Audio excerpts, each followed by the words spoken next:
Queridos irmãos, queridas irmãs, hoje nós estamos celebrando a solenidade da Epifania do Senhor, que é a última grande solenidade do tempo do Natal. Assim como na Páscoa nós temos uma última grande solenidade que encerra o tempo da Páscoa, que é a solenidade de Pentecostes, quando os discípulos são enviados a anunciar para o mundo inteiro que Cristo ressuscitou.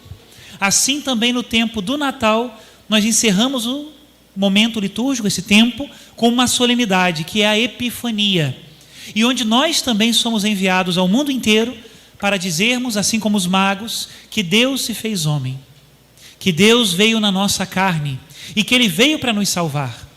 Como nós lemos no comentário inicial, Epifania significa manifestação. O que significa isso? Que Deus não brinca de esconde-esconde com a gente. Deus não é um Deus escondido que fica meio que esperando alguém que o encontre. Hoje eu mostro um pouquinho, amanhã outro pouquinho. Não. Nosso Deus é o Deus da revelação. Ele se revela. E se revela por amor. Como tudo que Ele faz por amor. Se revela porque Ele sabe que a nossa vida é adorá-lo. Que o sentido da nossa vida é procurá-lo, é encontrá-lo e é gozar da sua presença. Esse é o caminho dos magos, mas é o caminho de todos nós. Jesus veio para todos, e os magos representam muito bem isso. Estes homens, nós não sabemos muito bem quantos eram, né? Segundo o Evangelho, eles levaram 3 presentes, então a partir daí a tradição os identificou como 3 reis magos, né? E os chama de reis também, porque eles entraram no palácio de Herodes sem muito cartão de visita, né? Conseguiram entrar, falaram com o rei. Herodes não era flor que se cheira e recebeu eles. Provavelmente era gente importante. E magos, porque é o modo como se falava dos sábios. Na antiguidade, os físicos, os filósofos, os matemáticos, né, eram considerados sábios. Pesquisavam a posição das estrelas para entender o tempo do plantio, o tempo da colheita, as estações do ano e várias coisas, não é? Também misturavam isso um pouco com um certo sentido místico, de conhecer algo do futuro, ou se vai acontecer uma epidemia esse ano, uma previsão, né? Pois bem, esses homens misturados com tantas doutrinas pagãs foram chamados por Deus. E vindo do Oriente para adorar o Senhor, foi a primeira semente de todos os povos que se prostrariam diante de Jesus. O que eu convido então a todos hoje é olharmos o exemplo desses magos, para encontrarmos também o nosso caminho. Se nós olharmos a Epifania desde o ponto de vista de Jesus, de Nossa Senhora e de São José, nós podemos dizer que a Epifania é o mandato de que nós anunciemos o Evangelho. Nós temos que ser a estrela, nós temos que falar de Cristo, mostrar Cristo, levar Cristo. Esse é um aspecto da Epifania, né?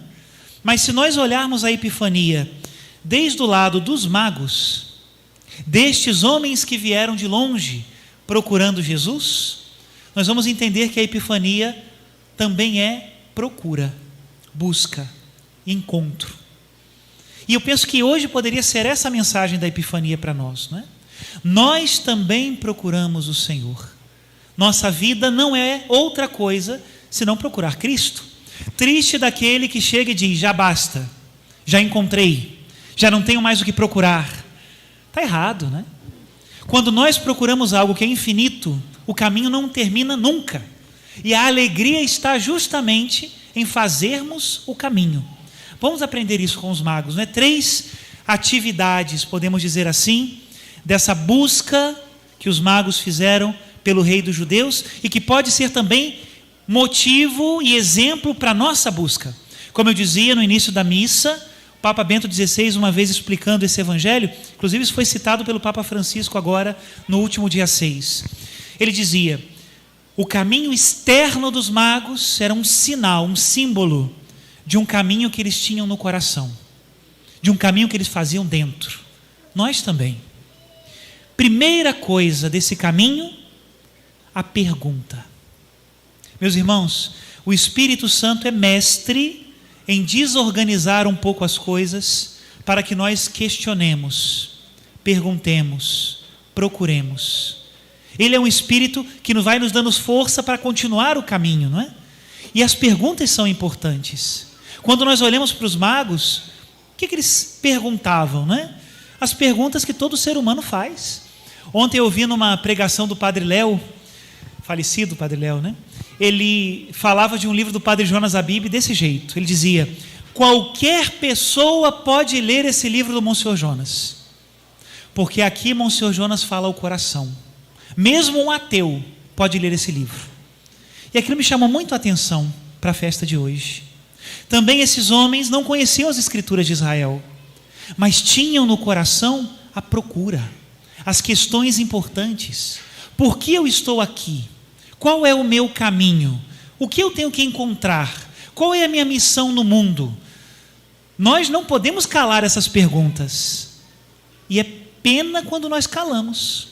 Sabe, às vezes, nós que viemos à igreja, perdemos um pouco esse senso das coisas normais. Sabe, sei lá, parece que a gente se acomoda, né? Não deixa calar a pergunta. Nós precisamos procurar a Deus sempre e com mais ardor. Isso não diminui a nossa fé, pelo contrário, a aprofunda. Uma coisa que eu digo sempre e repito mais uma vez, não é? A nossa fé católica não é uma fé cega, não é mesmo. Se você tem dúvidas sobre alguma coisa da igreja, dos dogmas, dos sacramentos, do que seja, pergunte, procure, se aprofunde. Se a nossa fé não é essa busca por estar cada vez mais enraizados em Cristo, nós estamos muito frágeis, hein? E qualquer vento de doutrina, como dizem os apóstolos do Novo Testamento, pode nos tirar do caminho. Eu preciso saber, eu preciso entender melhor. Assim a minha fé se aprofunda. Primeiro lugar, então, desse caminho dos magos, as perguntas. Não deixe de procurar a Deus. Eu tinha um professor que dizia que o bom aluno não era aquele que sabia as respostas das questões, que o bom aluno era aquele que sabia fazer as perguntas certas. Ele tinha razão, porque realmente, quando a gente aprende uma matéria e a gente chega naquele âmago, né, que a gente faz aquela pergunta que soluciona, ali a gente entendeu. Quando a gente faz as perguntas certas, elas abrem para a gente o caminho. Agora vem o segundo lugar. Uma vez que eu vi a verdade, uma vez que eu estou me aprofundando na verdade, eu não posso ser só teórico. Os magos não eram só teóricos, eram práticos. Saíram do seu lugar, do Oriente, e foram até Jesus. Eles sabiam para onde eles iam, mas eles não sabiam qual era o caminho. Não sabiam se iam encontrar ladrões, se iam encontrar intempéries do tempo, por quantas cidades eles iam passar. Isso eles não sabiam. Sabiam que era para Jesus. Assim também é nosso caminho. Quando a gente se coloca ao serviço de Deus, meus irmãos, ninguém sabe para onde a gente vai. Pergunta para as irmãs da toca aqui. Vocês sabem hoje, né? Amanhã a chefa muda tudo. Agora estão com uma ministra geral nova, né? Pois é, pode mudar tudo, né, irmã? O padre também. Hoje eu estou servindo a Deus aqui. Agora amanhã Deus pertence. E aonde eu estiver, darei o meu melhor. Mas eu preciso sair. O Papa Francisco disse há pouco tempo numa homilia, né? Igreja não é estacionamento de cristão. Eu concordo com ele. Coisa triste, né? Ah, não, agora eu descobri a minha religião. Padre, é mesmo, minha filha? É. Você é o quê? Católico, apostólico, romano? Que maravilha. O que você faz? Vou à missa todo domingo. Muito bom. E mais o quê? Não, eu só vou à missa todo domingo. Faço mais nada. Não me preocupo com meu irmão necessitado. Não quero saber de evangelização da juventude, das crianças, dos idosos. Não me preocupo com a família do vizinho que está do meu lado. Tem alguma coisa errada. Se eu encontrei a verdade, eu tenho que ir a caminho. Ai, padre, mas é duro ir a caminho, porque a gente se estressa. O senhor já participou de pastoral? Quem aqui já participou de pastoral vai entender o que eu estou dizendo. Dá problema ou não dá? Muita coisa, não é? É assim, né? Eu não me entendo direito com aquele lá fez um negócio que eu não gostei, aquele ali abandonou, esse daqui deu mau testemunho, tal, poxa, padre, eu estava com tanta boa intenção, organizei tudo e deu tudo errado. Pois é, porque você está no caminho. Agora, você acha que é mais bonito aquele que posa de bom moço ou de boa moça, que diz, eu não tenho problema, não perco a paciência com ninguém, nunca tive problema com ninguém da igreja. Por quê? Porque eu vou na missa, sento, escuto o padre, vou embora, depois não vejo o povo nunca mais na minha vida. Pois é, né? Segundo lugar, caminhar, sair, se mexer. Precisamos ir para Deus. Vou aproveitar as irmãs da toca, que é sempre bom aproveitar as senhoras, né? Se a gente escuta na palavra de Deus que ajudar os necessitados cobre uma multidão de pecados, o que a gente faz nessa vida, né? Não? Abraça o pobre, né? Assim? Pois é.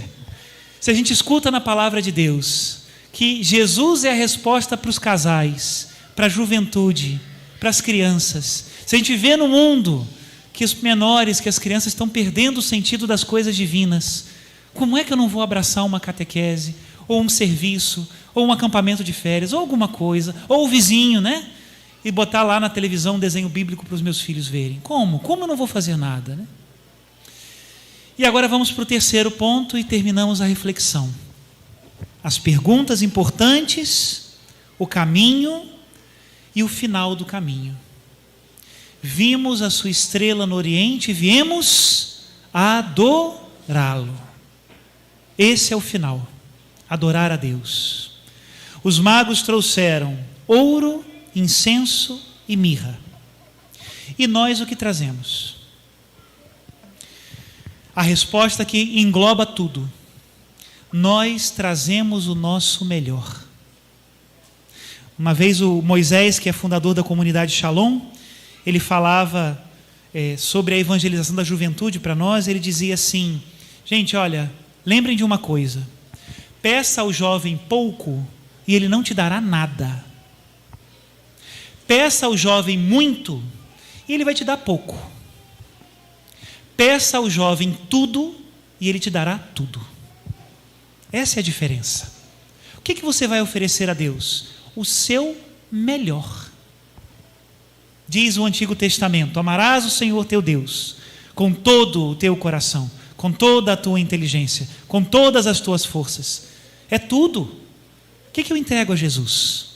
O melhor da minha inteligência, o melhor do meu tempo, o melhor das minhas energias, o melhor dos meus contatos, das minhas amizades, o melhor do meu conhecimento profissional. Eu entrego o melhor a Deus. Claro que não é vindo aqui na igreja e botando aos pés, não.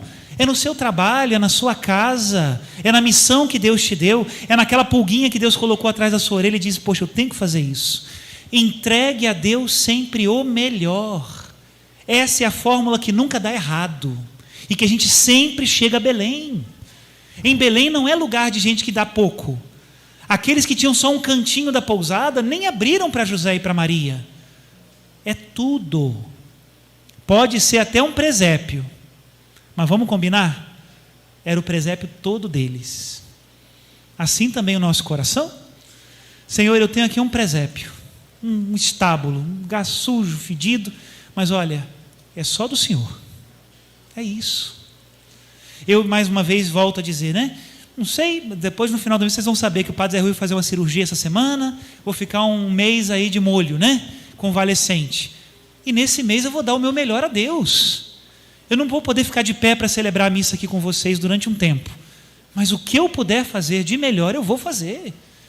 Meus irmãos, dar o melhor eu posso dar sempre, ainda que eu esteja doente, ainda que eu não saiba muito, ainda que eu seja jovem ou muito idoso, eu sempre posso dar o meu melhor. Essa é a Epifania. Deus se manifestou e nós viemos adorá-lo com tudo, para que o mundo tenha vida, né? Esses magos, segundo a tradição, voltaram falando para todo mundo que quem era Jesus. Isso não está no Evangelho, mas está na tradição. Que nós façamos o mesmo. Louvado seja nosso Senhor Jesus Cristo. Seja louvado.